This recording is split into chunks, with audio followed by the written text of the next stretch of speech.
नमस्कार। आज हम भारतीय इतिहास के एक ऐसे दौर की बात करेंगे जहां 1857 की क्रांति की आग ने सब कुछ बदल कर रख दिया था। ये कहानी उस बड़े बदलाव की है जहां भारत प्रजा होने से नागरिक बनने की तरफ अपना पहला कदम बढ़ा रहा था। ये वो वक्त था जब एक राष्ट्र के तौर पर भारत की चेतना जाग रही थी। तो चलिए इस पूरे मामले को एक बहुत ही जरूरी सवाल से शुरू करते हैं। सवाल ये कि 1858 में जब सत्ता ईस्ट इंडिया कंपनी से निकलकर सीधे ब्रिटिश क्राउन के हाथों में चली गई, तो क्या भारतीयों के लिए सच में कुछ बदला, या ये सिर्फ कह सकते हैं कि मालिकों का बदलना था? बस यही एक सवाल है जो इस पूरे दौर के संघर्ष को समझने की चाबी है। अपने सफर को आसान बनाने के लिए हम इसे 5 हिस्सों में समझेंगे। पहले, ताज के शासन की शुरुआत कैसे हुई, फिर कानूनों में भारतीयों को नाम के लिए कैसे शामिल किया गया, इसके बाद दमन और सुधार का दौर देखेंगे, फिर कांग्रेस के बनने की कहानी, और आखिर में इन सारे संघर्षों का पहला नतीजा क्या निकला। तो ठीक है, शुरू करते हैं पहले हिस्से से। देखिए, 1857 की क्रांति ने ब्रिटिश हुकूमत को हिला कर रख दिया था। उन्हें यह एहसास हो गया कि अब एक ट्रेडिंग कंपनी के जरिए इतने बड़े देश पर राज करना मुमकिन नहीं है, और बस यहीं से एक नए दौर की शुरुआत हुई। 1857 का विद्रोह कोई छोटी मोटी बगावत नहीं थी, ये एक बहुत बड़ा टर्निंग पॉइंट था, और इसका सीधा नतीजा निकला 1858 का गवर्नमेंट ऑफ इंडिया एक्ट। इस एक कानून ने भारत पर शासन का पूरा तरीका ही बदल दिया। पावर अब सीधे महारानी विक्टोरिया के हाथ में थी, और जो पद गवर्नर जनरल का होता था उसे बदलकर वाइसराय कर दिया गया। ये एक बहुत बड़े बदलाव का संकेत था। तो सवाल उठता है कि ये वाइसरॉय था कौन? देखिए, वाइसरॉय का मतलब था ब्रिटिश राजा या रानी का सीधा प्रतिनिधि। भारत में सबसे ज्यादा अधिकार उसी के पास थे, और उसकी जवाबदेही सीधे ब्रिटिश संसद को होती थी। और इस पद पर बैठने वाले पहले शख्स थे लॉर्ड कैनिंग। महारानी की घोषणा में वादे तो बड़े अच्छे किए गए थे। कहा गया कि भारतीयों को बराबरी का हक मिलेगा, उनके धर्म में कोई दखल नहीं देगा। लेकिन जैसा उस दौर के पढ़े लिखे भारतीयों ने महसूस किया, जमीन पर हकीकत कुछ और ही थी। सत्ता का सेंटर तो बदल गया था, पर भारतीयों की हालत में कोई खास बदलाव नहीं आया था। चलिए अब दूसरे पड़ाव पर आते हैं। अंग्रेजों को यह बात तो समझ आ गई थी कि भारतीयों को पूरी तरह से इग्नोर करके नहीं चला जा सकता।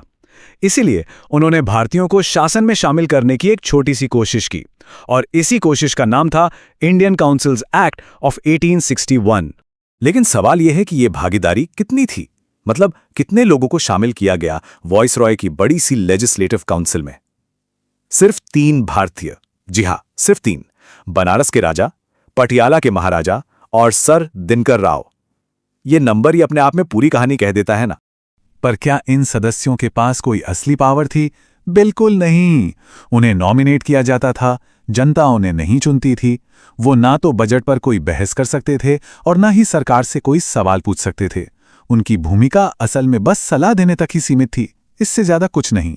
चलिए अब तीसरे हिस्से पर चलते हैं और देखते हैं कि कैसे 2 अलग अलग वायसराय की सोच और नीतियों ने भारत पर कितना गहरा असर डाला।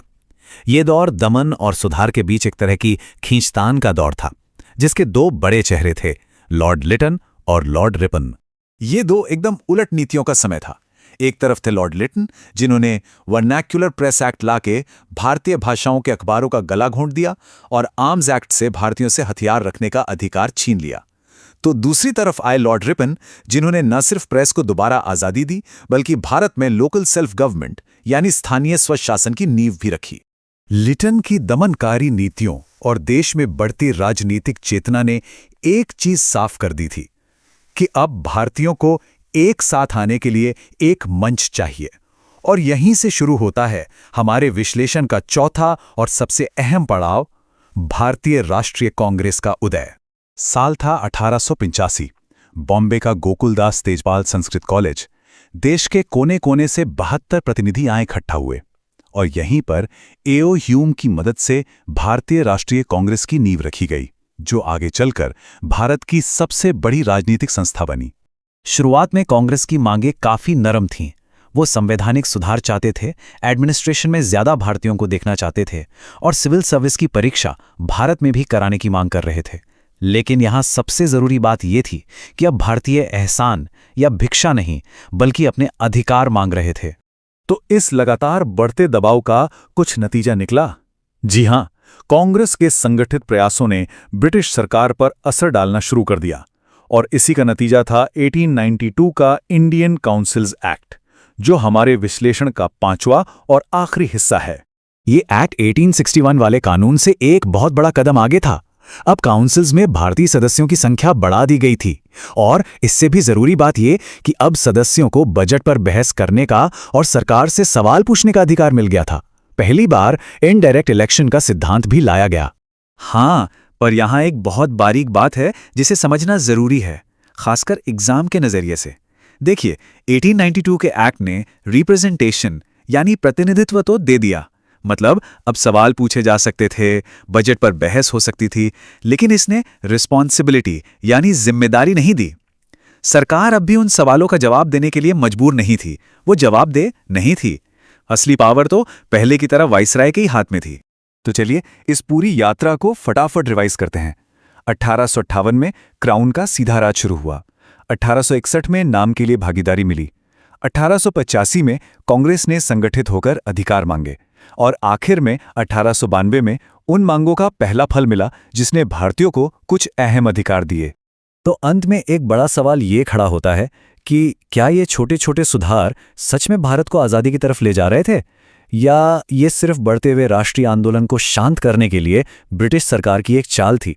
खैर, इस सवाल का जवाब हमें आने वाले समय के संघर्षों में मिलता है।